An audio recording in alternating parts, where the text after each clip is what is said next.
القرآن كام جزء؟ القرآن كام؟ استنى، لا انا عارفه على فكره، اقسم. طيب اهو انا معاك. كام جزء عامة؟ 12. لا مش عارفه بصراحه، يعني اسالني حاجات تانية. بص ده بيعمل سيرش والمصر. سرشت؟ مفيش الكلام ده، انا بشوف. انت سرشت انت كمان؟ عدد القرآن 30 جزء. 12. ما انت سرشت، ده ايه المصيبه السوداء؟ انتوا الاتنين مش عارفين كام جزء بامانه كده. هتخشوا هتفتحوا بيت وهتخلفوا اكيد عيال، هتربوهم ازاي؟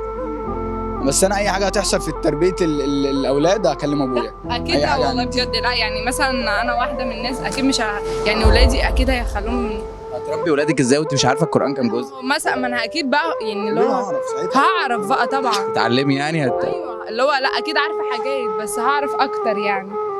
هتذاكري يعني. ربنا يستر على الجيل اللي جاي. الجيل اصلا دلوقتي بايظ، ما بالك بقى الجيل اللي بعده. والله يعني تخيل بقى لما اتنين بتوع تيك توك يتجوزوا.